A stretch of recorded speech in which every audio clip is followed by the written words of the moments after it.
축복합니다. 아멘. 네, 여러분 너무 반갑고 환영합니다. 우리 좌우 앞뒤에 있으신 분들께 우리 이렇게 먼저 인사했으면 좋겠습니다. 꽃피는 봄이 왔습니다. 좌우 앞뒤를 길게 한번 인사하겠습니다. 네, 새롭죠? 이렇게 인사하는 것도. 네. 자, 이번에는 우리가 이렇게 한번 축복했으면 좋겠습니다. 봄과 같은 따뜻한 사랑을 깊이 경험하는 이 밤 되시기를 축복합니다. 되셨나요? 자, 봄과 같이 따뜻한 주님의 사랑을 경험하는 이 밤이 되기를 축복합니다. 자, 나누겠습니다. 네. 그 밤이 되기를 간절히 소망합니다. 이제 우리 다 함께 오늘 나눌 말씀 읽도록 하겠습니다. 오늘 말씀은 로마서 4장 1절부터 8절까지 말씀입니다. 우리 한 절씩 교독하신 후에 마지막 8절은 함께 읽도록 하겠습니다. 제가 먼저 1절 읽겠습니다. 그런즉 육신으로 우리 조상인 아브라함이 무엇을 얻었다 하리요?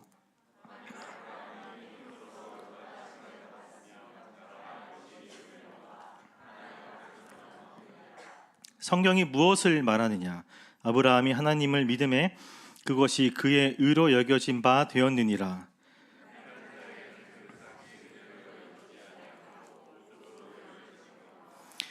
이를 아니할지라도 경건하지 아니한 자를 의롭다 하시는 이를 믿는 자에게는 그의 믿음을 의로 여기시나니.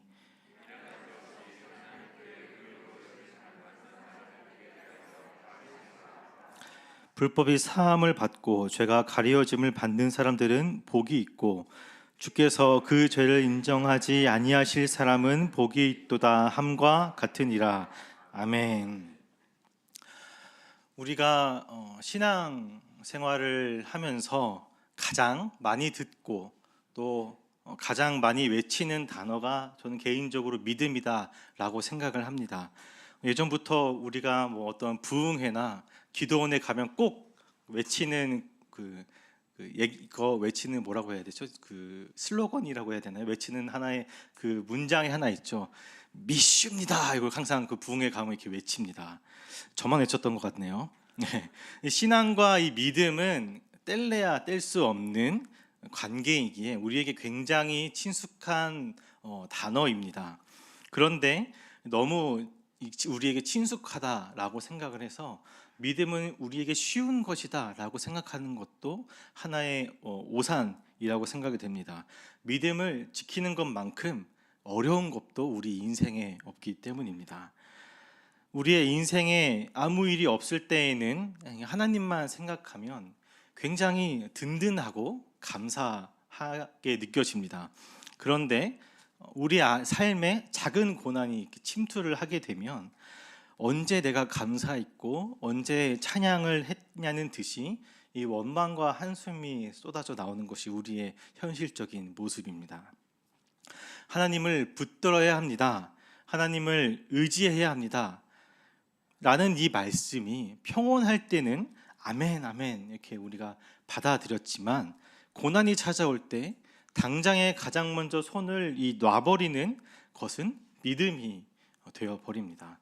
당장의 문제를 해결하기 위해 다른 어떠한 것들을 문제 해결하기 위한 것들을 찾는 것이 우리의 이 연약한 모습이기 때문입니다.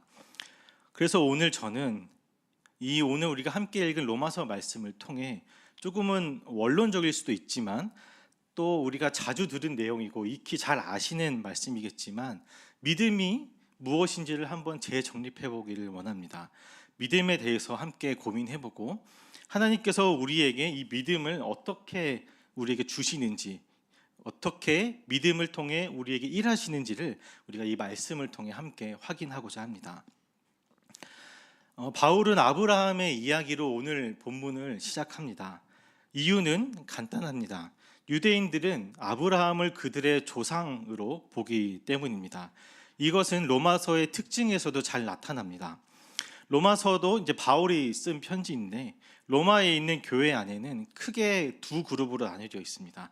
하나의 그룹은 유대인으로 구성된 그리스도인, 다른 하나는 이방인으로 구성되어 있는 그리스도인, 이렇게 크게 두 그룹으로 로마에 있는 교회가 구성되어져 있습니다. 이 둘의 사이는 굉장히 좋지가 않았습니다. 왜냐하면 유대인 그리스도인이 자신들이 그 정통을 이은 자들이기 때문에 이방인 그리스도인들보다 훨씬 더 우월한 존재다라고 자신들이 스스로 이렇게 여기고 생각했기 때문입니다. 그래서 이 늦게 믿은 그리스도인, 이방인 그리스도인을 상대적으로 무시하는, 손가락질하는 그러한 분위기가 이제 조성이 되어 있었습니다. 그래서 바울은 이 둘의 이 사이를 좀 중재하고 어느 누가 더 우월한 것이 아니라 주 안에서, 하나님 안에서 우리는 하나이다 라는 것을 권면하기 위해 이 편지를 로마 교회에 보낸 것입니다. 그래서 우리가 읽은 오늘 본문 다음 구절을 보면 10절에 보면 할례와 무할례에 대한 이야기가 나오는 것도 이러한 이유 때문입니다. 유대인들에게 할례는 굉장히 당연한 것이고 이방인들에게는 할례가 당연한 것이 아니죠. 유대인들이 이방인 그리스도인들을 보고 할례도 받지 않는 것들이라고 손가락질했다는 분위기가 이미 이 편지를 통해 우리는 알 수 있습니다. 아무튼 유대인들의 조상인 아브라함을 바울이 언급하며 그의 믿음이 어떻게 생겨나게 됐는지를 설명하는 것으로 오늘 본문이 시작을 합니다. 유대인 그리스도인들에게 바울은 이렇게 이야기합니다. 아브라함이 행위로 의롭다 하심을 받은 것이 아닙니다. 그들의 조상이었던 아브라함의 그 위상을 약간은 깎아내리는 말투를 지금 표현한 것입니다. 건드려서는 안 되는 것을 건든 거나 마찬가지인 상황입니다. 무슨 일이 있어도 우리가 사람 간의 관계에서 절대로 건드려서는 안 되는 것들이 몇 가지 있는데 그 중에 하나가 이 가족을 절대로 건들면 안 되는 상황들이 있죠. 아무리 남매 간의 사이가 나빠도 가족을 건드리면 기분이 팍 상해 버립니다. 마찬가지입니다. 바울이 지금 아브라함을, 유대인의 시조를 지금 유대인들 앞에서 건드려 버린 것입니다. 그런데 이 바울의 건듦이 여기서 끝나지 않고 그 다음 말이 더 어마무시합니다. 아브라함이 행위로 의롭게 되었더라면 그에게는 자랑할 것이 있었을 것입니다. 그러나 하나님 앞에서는 자랑할 것이 없습니다. 아브라함이 잘난 거 하나 없다고 지금 바울이 말하고 있습니다. 아브라함이 잘나서 하나님께서 그를 선택하신 것이 아니고 아브라함이 하나님이 보시기에 좋은 행동을 했고 옳은 행동을 해서 그래서 모범적인 사람이라서 아브라함이 의로운 사람이다 라고 이렇게 말하는 것도 아닙니다. 아브라함은 지금 자랑할 것이 하나도 없는 존재다 라고 이렇게 지금 계속 아브라함을 낮추고 있는 바울의 모습입니다. 아브라함이 어떤 사람이었는지는 여호수아 24장 2절을 보면 조금 더 자세하게 분명하게 나타납니다. 여호수아가 모든 백성에게 이르되 이스라엘의 하나님 여호와께서 이같이 말씀하시기를 옛적에 너희의 조상들 곧 아브라함의 아버지 나홀의 아버지 데라가 강 저쪽에 거주하며 다른 신들을 섬겼으나 아브라함은 우리가 일반적으로 이해하는 모태신앙의 그러한 신앙의 형태가 아니었습니다. 그는 다른 신들을, 우상을 섬겼던 사람들이었습니다. 그래서 더더욱이 아브라함에게는 자랑할 것이 없는 것이었습니다. 오늘 본문 5절을 보겠습니다. 이를 아니할지라도 경건하지 아니한 자를 의롭다 하시는 이를 믿는 자에게는 그의 믿음을 의로 여기시나니. 아브라함을 경건하지 아니한 자라고 지금 바울이 계속해서 이야기하고 있습니다. 우리말 성경에는 조금 온화한 표현으로 번역이 되어 있는데 사실은 굉장히 부정적인 단어입니다. 구약 성경은 이제 히브리어로 되어 있습니다. 이 히브리어를 이제 헬라어로 히브리어로 된 구약 성경을 헬라어로 번역한 성경이 있는데 이것은 이제 히브리 사람들이 히브리어를 모르는 유대인들이 구약 성경을 읽을 수 있도록 헬라어로 번역한 성경인데 이것을 70인역이라고 합니다. 유대의 선생들이 70명이 모여서 구약 성경인 히브리어로 된 구약 성경을 헬라어로 번역한 것이죠. 이 헬라어로 번역한 이 성경 시편 1편에 악인이라는 단어가 등장하는데 이 히브리어 단어를 유대인 학자들이 번역을 하면서 헬라어로 번역할 때 방금 읽은 경건하지 아니한 자라는 단어와 같은 단어로 번역을 했습니다. 그러니까 경건하지 아니한 자라는 이 단어는 결국에는 악인이다라고 지금 말을 하는 것입니다. 하나님과 상관없이 자기의 뜻과 자기의 욕망에 따라 사는 사람을 아브라함이다라고 지금 바울이 표현한 것입니다. 유대인의 조상인 아브라함에게 악인이라고 바울이 얘기한 것이죠. 유대인뿐만 아니라 지금 이 말씀을 듣는 우리가 들어도 아브라함을 악인으로 표현했다는 것은 사실상 유쾌하지 않은 표현 같습니다.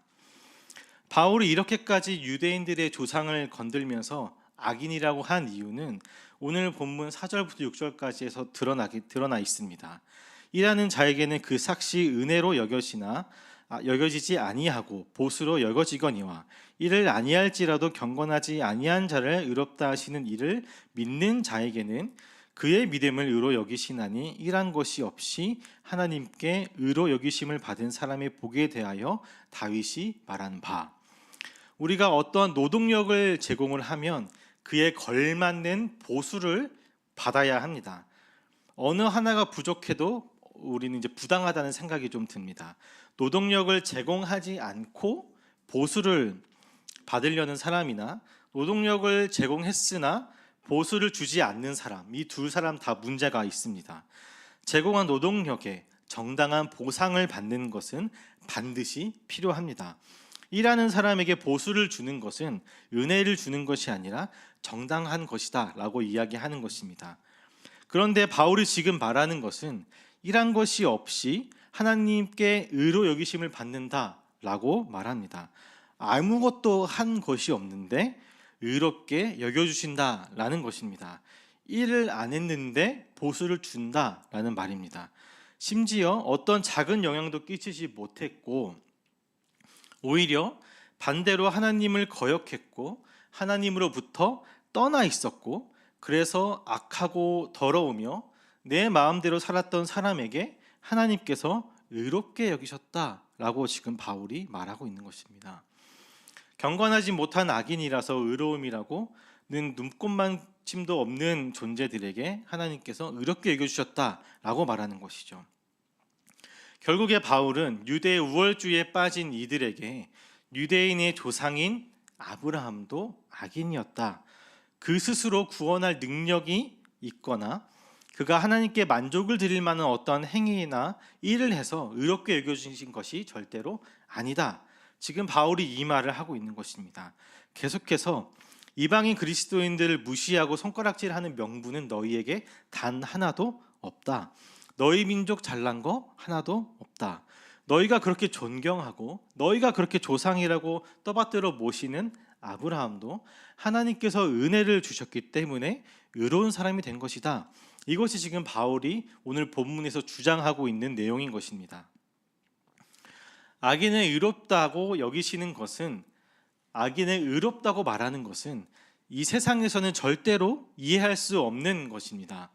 왜냐하면 악인은 법에 따라 그에 맞는 처벌을 받아야 하고 벌을 받았다고 해서 어떤 빨간 줄이 지워지는 것도 아니기에 의인이 되지 못하는 것이 이 세상의 이치입니다. 그런데 하나님께서는 지금 그것과 전혀 상관없이 오히려 하나님을 거부하는 사람에게 의롭다라고 말씀하시는 것입니다. 자기의 뜻과 자기의 욕망대로 산 사람에게 의롭다라고 말씀하시는 것입니다. 하나님과 거리가 있는 사람은 분명한 진노의 대상자임에도 불구하고 하나님을 거역하고 하나님께 불순종한 악한 죄인에게 의롭다라고 말씀하는 것입니다. 이게 무슨 말이냐면 아브라함이 손가락 까딱 하나도 안 했다라는 것입니다. 아브라함이 의인인 것이 자신이 무엇을 해서 의인이 된 것이 아니라 하나님께서 일방적으로 아브라함을 의롭게 여겨주셨다라는 말인 것입니다. 이것을 조금 더 선명한 그림으로 이해하기 위해서는 하나님과 아브라함이 약속을 맺는 장면을 좀 우리가 살펴보아야 합니다. 창세기 15장은 하나님과 아브라함이 약속을 맺는 장면입니다. 하나님께서 아브라함에게 나타내셔서 너가 받을 상급이 크다라고 이제 말씀을 하십니다.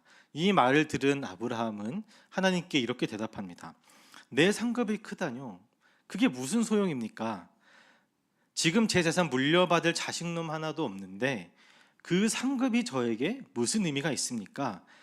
저에게는 자식이 없어서 지금 내 종이 내 재산을 물려받게 생겼는데 어찌합니까? 하며 이렇게 오히려 따지고 드는 것입니다.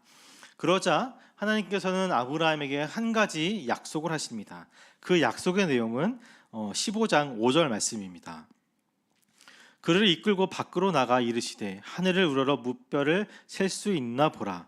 또 그에게 이르시되 내 자손이 이와 같으리라. 자식 하나 없는 아브라함에게 하늘의 별과 같이 자식이 많아지게 하겠다라고 말씀하시죠. 생각해 보면 이만큼 엉뚱한 대답도 없는 것 같습니다. 재산을 물려받을 아들 하나를 원했던 아브라함인데 하나님께서는 하늘의 별과 같이 많은 자식을 주겠다라고 말씀하시는 것이죠. 그런데 하나님께서는 이 말씀을 하시면서 말로만 끝내지 않으셨습니다. 그 약속을 징표를 보여주셨습니다. 그 내용이 창세기 15장 17절 말씀입니다. 해가 져서 어두울 때에 연기 나는 화로가 보이며 타는 횃불이 쪼갠 고기 사이로 지나더라. 이 고대 약속의 이 모습을 우리가 이해하면 굉장히 쉬운 장면입니다. 그 당시에는 나라 대 나라가 서로 약속을 한다거나 사람과 사람이 서로 중요한 약속을 할 때 동물을 하나 가운데 놓고 동물을 이렇게 쪼갭니다. 그리고 약속을 맺은 당사자들끼리 서로 손을 잡고 그 동물 사이로 지나갑니다. 이것의 의미는 약속을 어길 시 이 동물처럼 나도 쪼개지겠다라는 의미인 것입니다. 이 목숨을 건 약속을 하는 장면입니다. 그런데 하나님과 아브라함이 한 약속의 모습은 조금은 다릅니다. 고대의 약속처럼 하나님과 아브라함이 서로 손을 잡고 쪼갠 고기 사이를 사이좋게 지나가야 사실은 그림이 맞습니다. 그런데 아브라함은 구경만 하고 있고 하나님만 이 고기 사이를 지나가십니다. 이것은 하나님과 아브라함이 이 약속이 서로 상호 합의 간에 이루어진 약속이 아니다라는 말입니다. 하나님께서 하신 일방적으로 하신 맹세였다. 일방적으로 하신 약속이었다라는 것입니다. 하나님께서 아브라함의 자손이 많아지겠다라는 것에 아브라함은 할 것이 없고 하나님께서 다 이루어내실 것이다. 내가 다 이 약속을 이루어낼 것이다 하는 일방적인 약속인 셈입니다.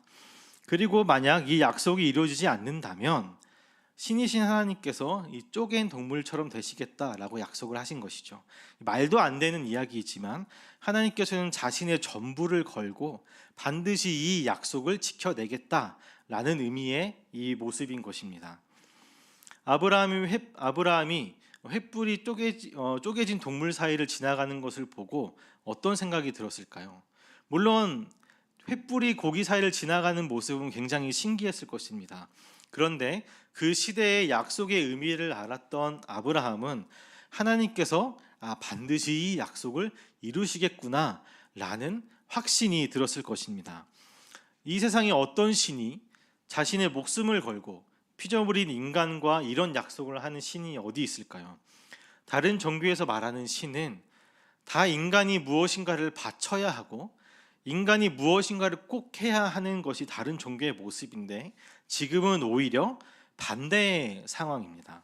하나님께서 약속하시고 아브라함은 수동적으로 그 약속이 어떻게 이루어지는지 두 눈으로 확인만 하면 되었습니다. 아브라함이 손가락 하나 까딱하지 않고 하나님께서 약속을 이루셨다라는 것을 우리는 이 구약의 스토리를 통해 잘 알고 있습니다. 하나님께서 악인인 아브라함을 의롭게 하셨다라는 것도 이와 같은 맥락입니다.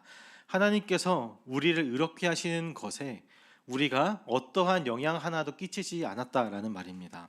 하나님의 일방적인 선택이었고 일방적인 십자가 사건의 적용이었습니다. 하나님께서 우리의 어떠한 영향도 없이 단독으로 이루어내신 결과입니다. 믿음의 조상인 아브라함도 자신 스스로 의로움을 만들어내지는 못했습니다. 제가 지난번에도 말씀 한번 드린 것처럼 인간이 만들어낼 수 있는 것은 절망, 멸망밖에 없다라고 말했습니다. 인간에게서는 선한 것이 나올 수 없는데 어찌 의로움을 인간이 만들어낼 수 있겠습니까? 바울이 지금 이 이야기를 계속해서 하고 있는 것입니다. 믿음의 시작, 이렇게 여겨주시는 것은 우리가 경건한 사람이라서 가능한 것이 아닙니다. 오늘 본문이 말하는 것처럼 우리는 경건하지 못한 악인입니다. 경건하지 못한 악한 우리의 모습에는 믿음이나 의로운 것들을 만들어낼 수 없습니다.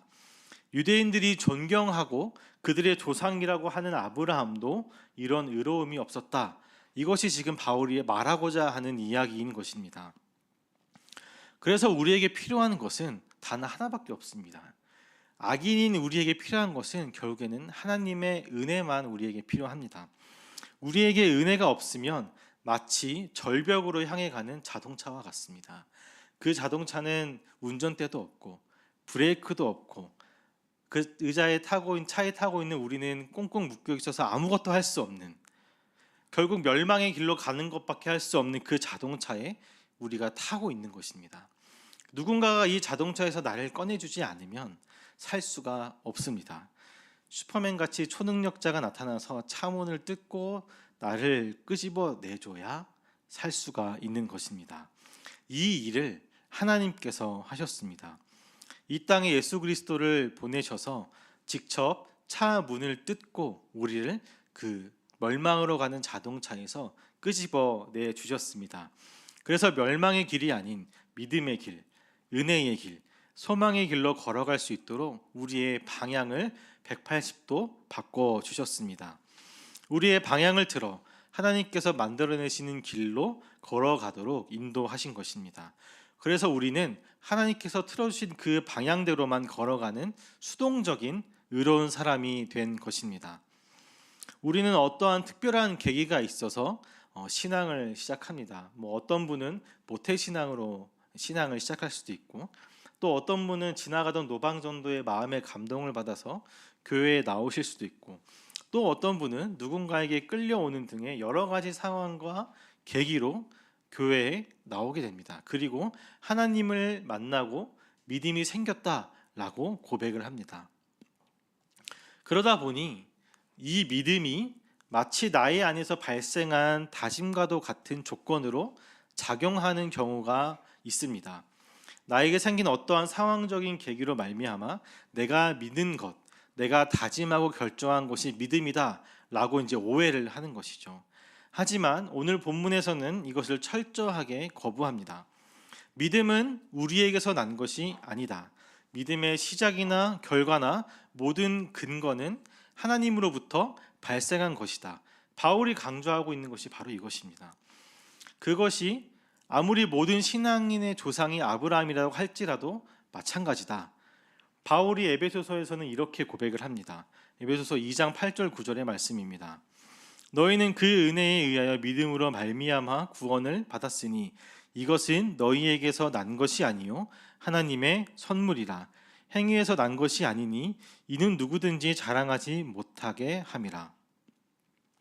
그렇다면 우리에게 믿음을 주셨다, 우리에게 믿음을 시작하게 하셨다라는 것이 어떠한 의미가 있겠습니까? 만약에 이 믿음을 내가 시작했다면 우리는 이 믿음을 언제든지 놔버릴 여지가 있습니다. 나의 의지로 믿는 신앙이라면 당장의 어떠한 현실의 벽에 우리의 믿음이 가로막힐 때, 그리고 우리의 현실에 더 소중한 것이 보일 때 나는 나의 의지로 믿음을 내려놓고 그것을 선택하게 됩니다. 내가 결정해서 믿는 신앙은 현재의 상황보다 더 중요한 것이 생기고 더 가치 있는 것이 생기면 그것으로 이제 옮겨가게 되는 것이죠. 나의 의지로 믿음을 선택한 것이기에 나의 의지로 이 믿음을 놓아버리는 것도 굉장히 쉬워집니다. 내가 잠깐만 이 선택한 것을 후회하면 되고, 잠깐의 거리를 두면서 지금의 상황에 더 중요한 것을 따라가기만 하면 됩니다. 내 선택과 의지로 한 것이기에 놓아버리는 결정도 내가 하는 것이 굉장히 쉽기 때문입니다. 그러나 하나님께서 선택하셔서 시작하게 하신 것이라면 이 이야기는 굉장히 다른 이야기가 되어버립니다. 나의 선택이나 나의 의지나 나의 결정이 들어올 틈이 없다라는 것입니다. 하나님이 먼저 우리를 잡으셨기 때문입니다. 그래서 하나님이 우리 잡은 그 손을 놓지 않으면 내가 아무리 발버둥 친다 한다 할지라도 빠져나갈 수가 없습니다. 나 좀 놔달라고 땡깡을 부려도 하나님께서 놓지 않으시면 절대로 풀려날 수 없다라는 말입니다.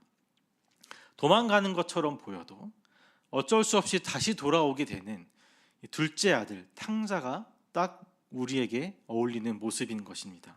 우리는 지금 이 모습, 이 상태입니다. 하나님께서 우리를 하나님의 품 안으로 묶으셨습니다. 하나님께서 풀지 않으시면 절대로 풀 수 없는 믿음의 끈으로 우리를 묶으셨습니다.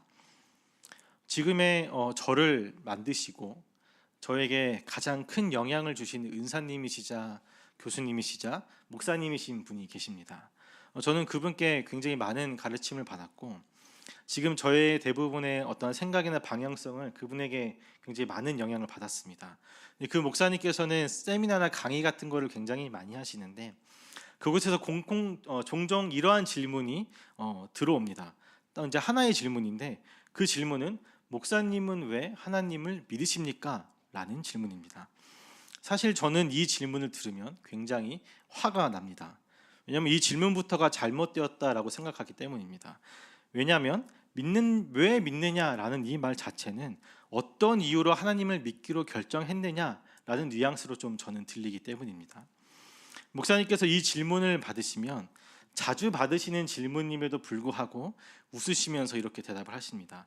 이제는 부정할 수 없어서, 이제는 도망갈 수 없어서 믿습니다. 이렇게 대답하십니다.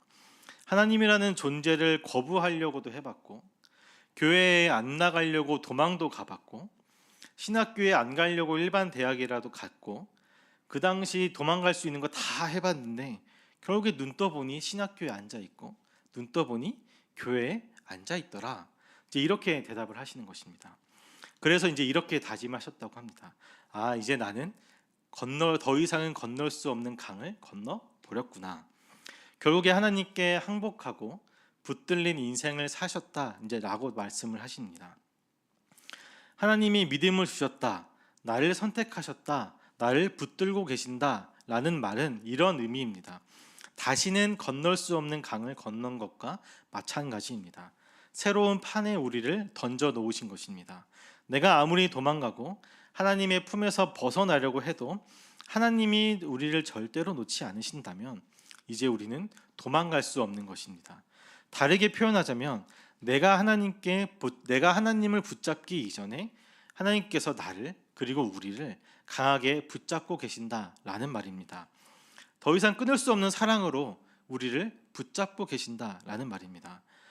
하나님의 그 사랑은 자신의 아들까지 내어주시는 사랑입니다.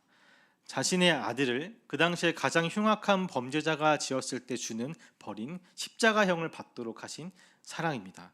그 십자가 고통은 말로 표현할 수 없는 고통이었습니다. 고대 역사가들의 문헌에 의하면 그 십자가형을 받은 예수님의 모습은 사람의 형체가 아니었다라고 말합니다. 그 아들의 죽음으로, 그 아들의 죄값으로 우리가 결국에는 경건하지 않는 우리, 악인인 우리가 의로운 자로 여겨졌다라는 것입니다. 잘 생각해 보면 예수 그리스도의 죽음은 2000년 전의 사건입니다. 우리가 태어나기 훨씬 전에 일어난 역사적인 사건입니다. 이미 내가 그리스도를 모를 때, 그리스도를 인식하지 못할 때, 그분이 나의 삶에 깊숙이 들어오셔서 믿음을 만들기도 전에 먼저 십자가에서 돌아가셨습니다. 그리고 내가 한 것 하나도 없는데도 불구하고 나를 붙드시며 나를 사랑한다라고 말씀하십니다.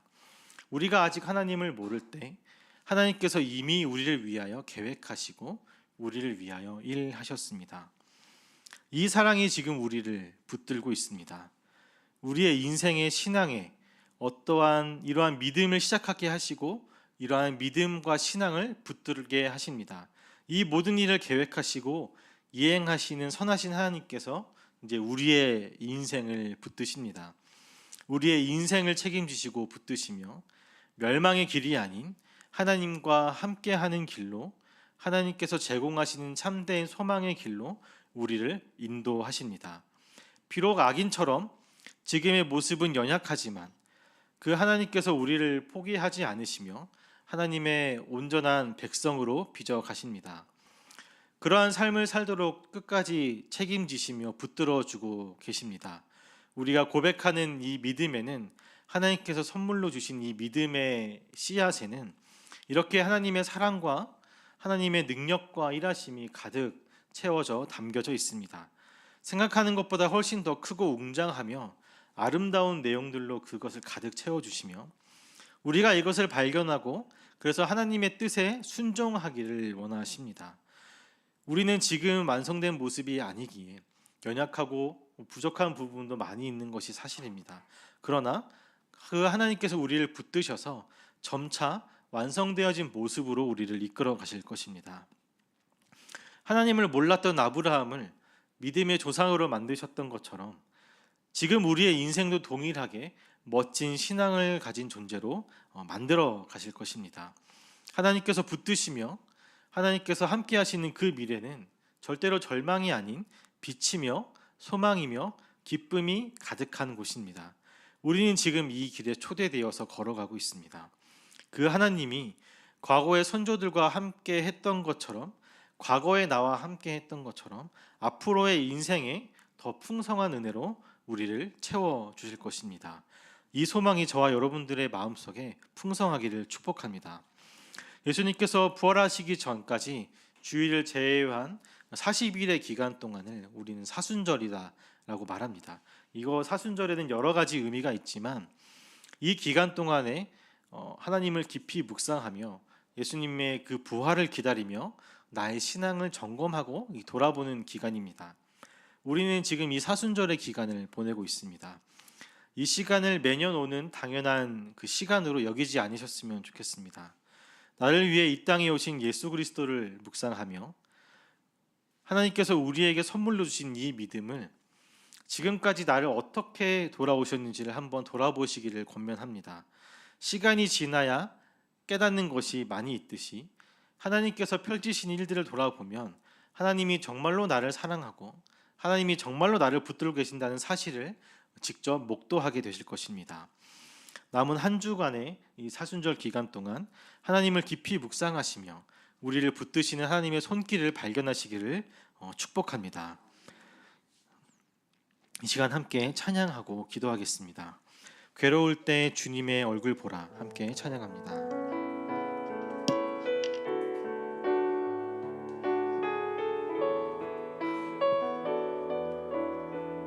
괴로울 때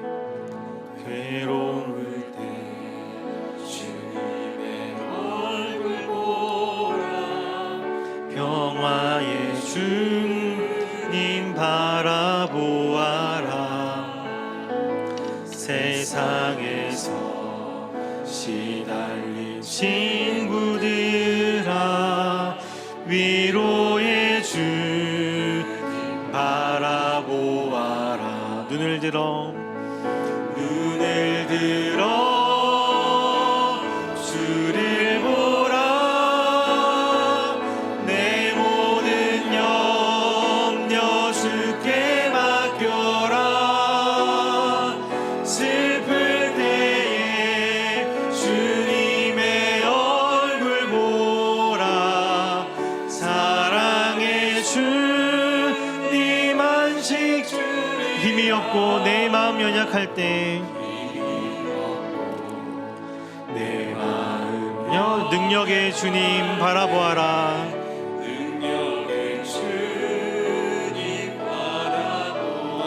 주의 이름 부르는 모든 자는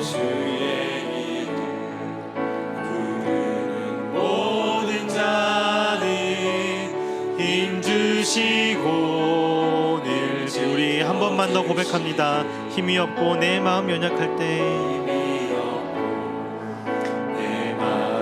연약할 때 능력의 주님 바라보아라.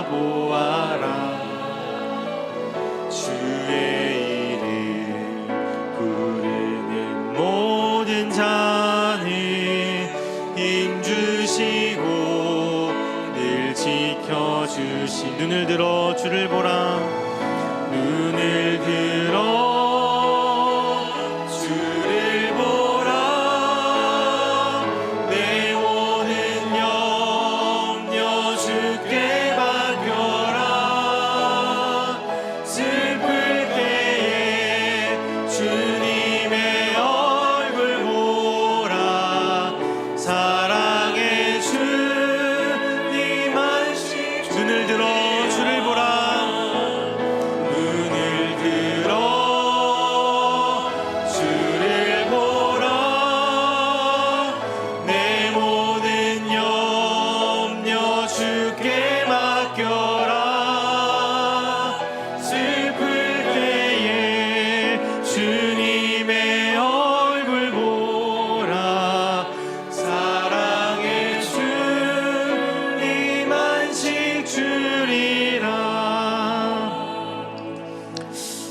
하나님께서 우리에게 믿음을 선물로 주셨다라는 것은 경건하지 못한 악인과도 같은 우리를 의롭다라고 이제 여겨주신 것은 우리가 하나님께 붙들린 존재다라는 것을 말씀을 통해 확인했습니다.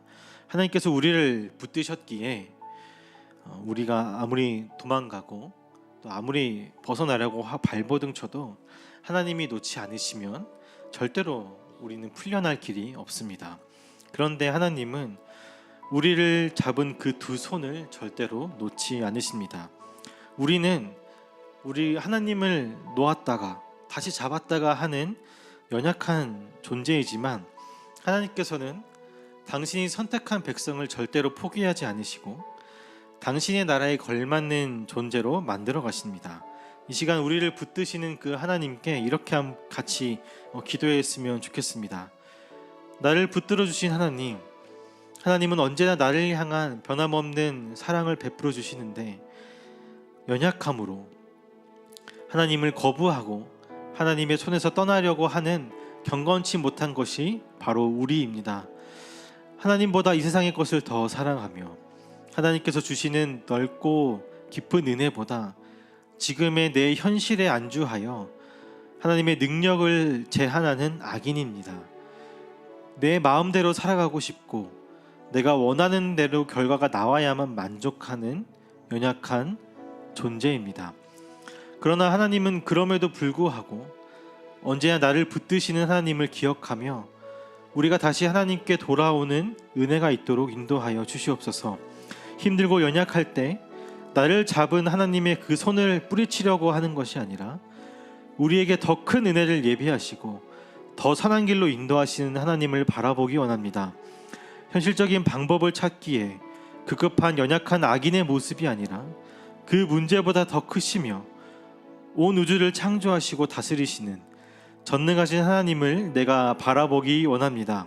언제나 돌아오기를 원하시는 그 하나님을 바라보며 하나님께서 선물로 주신 이 믿음으로 하나님을 의지하는 나의 인생이 되기를 원하오니 주님, 저를 더 큰 선과 더 큰 능력으로 붙들어 주시옵소서. 우리 이렇게 주님 앞에 간절하게 기도하며 나아가겠습니다. 다 함께 기도하시겠습니다. 하나님 아버지, 우리의 인생은 하나님을 거부하고 어려운 고난이 오면 하나님을 잡았던 그 두 손을 놓아버리는 인생입니다. 하나님을, 우리를 향한 그 두 손을 절대로 놓지 않으시지만 하나님께서는 우리를 잡으신 그 두 손을 절대로 포기하지 않으시고 절대로 놓지 않으시는 분이시지만 우리는 인간의 당장의 현실의 어려움 속에 그 현실을 바라보는 우리의 어려움 속에 하나님을 놓아버리는 연약한 악인과도 같은 존재들입니다. 내가 원하는 대로 살고 싶고 내 마음대로 살고 싶어하는 것이 바로 우리의 모습입니다. 내가 원하는 결과가 나와야 만족을 하고 내가 마음에 흡족한 결과가 나와야만 안심을 하는 그러한 연약한 존재입니다.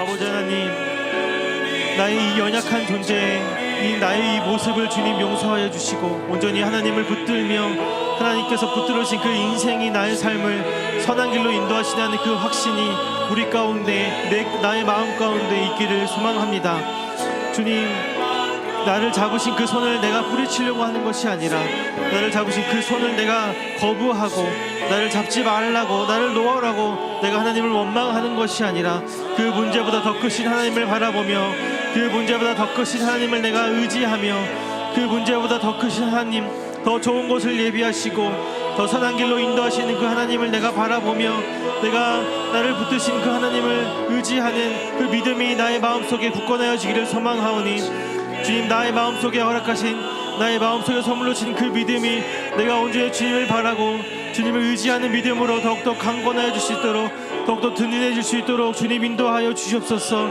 주님, 저를 더 큰 능력과 더 큰 힘으로 주님 붙들어 주시고 붙잡아 주시옵소서.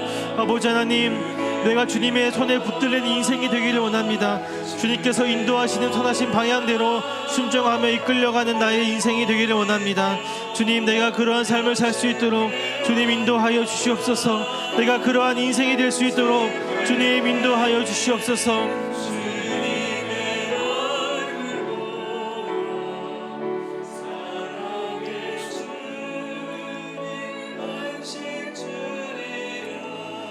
우리 이 시간에 한 번 더 기도합니다. 다음 주에 고난주간 봄 부흥회가 열립니다. 김관성 목사님을 모시고 복음과 함께 고난을 받으라 라는 주제로 부흥회가 열리게 됩니다. 하나님께서 예비하신 그 은혜를 사모하며 이 시간 주님 앞에 기도하며 나아가길 원합니다. 하나님, 봄 부흥회를 통하여 나의 몸에 그리고 나의 마음에 예수 그리스도의 고난을 새기기 원합니다. 하나님의 고난에 나도 동참하기를 원합니다. 받기만 하는 사랑이 아니라 나도 이 고난에 동참하여 하나님의 일하심에 함께 하기를 원합니다. 부흥의 매 집회마다 매 시마다 주님께서 크신 복을 더하여 주셔서 하나님을 깊이 경험하고 하나님께 마음을 다하여 다짐하는 복된 시간이 될 수 있도록 주님 인도하여 주시옵소서. 부흥회를 통해 주님께서 예비하신 은혜를 풍성히 베풀어 주시고 만나 주실 하나님을 기대하며 소망하며 나아가오니 친히 함께하여 주시옵소서. 이렇게 기도하며 나아가시겠습니다. 다 함께 기도하시겠습니다. 아버지 하나님, 다음 주면 고난주간 봄 부흥회가 열립니다. 주님께서 예배하신 주님께서 보내주시는 김관성 목사님을 모시고 봄 부흥회가 열리게 됩니다. 복음과 함께 고난을 받으라 라는 주제로 부흥회가 열립니다. 주님께서 우리에게 예비하신 풍성한 은혜가 있을 줄 기대하며 소망하며 나아갑니다. 아버지 하나님, 이 부흥회가 정말로 1년에 한 번 치러지는 어떤 행사가 되지 않기를 원합니다. 주님께서 우리에게 예비하신 그 말씀, 그 은혜를 우리가 깊이 경험하는 부흥회가 되기를 소망합니다. 우리 안에 예수 그리스도의 고난의 흔적을 깊이 새기기를 원합니다. 나도 이 고난에 동참하기를 원합니다. 나만 받는, 나만 누리는 사랑이 아니라 이 고난에 동참하며 하나님께서 베풀으신 그 사랑과 은혜를 나도 누리며 그 하나님의 일하심에 나도 함께 하기를 원합니다. 주님께서 열어주시는 이 부흥회, 주님께서 예비하신 그 은혜에 매 시마다 매 집회 때마다 주님께서 크신 은혜와 복을 부어주실 것을 미리 기대합니다. 아버지 하나님, 이 부흥회 때 주님께서 복을 더하여 주셔서 아버지 하나님, 우리를 위하여 고난을 받으시는 예수 그리스도를 깊이 경험하며 그 고난에 마음을 담아여 우리가 주님 앞에 더욱더 헌신을 다짐하는 복된 시간이 될 수 있도록 주님 인도하여 주시옵소서. 주님, 이 부흥회를 통하여 풍성한 은혜를 주님 베풀어 주시고 하나님, 이 시간에 부흥의 말씀을 통하여 주님을 더욱더 깊이 만나는 은혜가 있을 수 있도록 주님 인도하여 주시옵소서. 이 부흥회에 함께 하실 주님을 기대하며 소망하며 나아갑니다. 아버지 하나님, 친히 함께하여 주셔서 예비하신 강사 목사님을 통하여 주님 풍성한 은혜를 우리 커뮤니티 교회에 부어 주시옵소서. 주님의 고난을 깊이 경험하고 복음의 고난에 함께하는 우리 커뮤니티 교회가 될 수 있도록 주님 인도하여 주시옵소서. 우리 마지막으로 한 번 더 주님께 기도합니다. 담임 목사님의 수술의 회복을 위하여 기도하겠습니다. 담임 목사님의 회복 가운데 주님께서 함께하여 주셔서 영육간에 강건하게 해달라고 기도해 주시기 바랍니다. 또 우리가 다시 건강한 모습으로 주님 안에서 다시 만나는 은혜가 있을 수 있도록 주님 그렇게 회복 가운데 함께해 달라고 우리 한 번 더 주님 앞에 기도하시겠습니다. 기도합니다. 아버지 하나님, 주께서 보내주신 담임 목사님, 주님 수술 가운데 회복하는 은혜가 있기를 원합니다. 주님, 목사님의 회복하는 모든 과정 가운데 함께하여 주시옵소서. 목사님께서 드시는 모든 약과 또 회복의 치료의 과정 가운데 주님께서 함께하여 주셔서 그 과정을 통하여 주님 같이 주님께서 치료의 광선을 비춰주시고 그리하여 건강한 모습으로 우리가 다시 함께 만나는 은혜가 있을 수 있도록 주님 인도하여 주시옵소서. 다시 건강한 모습으로 우리가 마주하기를 원합니다. 다시 건강한 모습으로 우리가 주의 말씀을 나누며 함께 교제하기를 원합니다. 주님, 목사님의 치료하는 과정, 회복하는 과정 가운데 주님께서 복을 더하여 주시고 그 과정 가운데 주님 친히 함께하여 주셔서 모든 환부가 깨끗이 낫게 하시고 어떠한 문제 없이 깨끗하게 회복할 수 있도록 주님 인도하시고 함께하여 주시옵소서.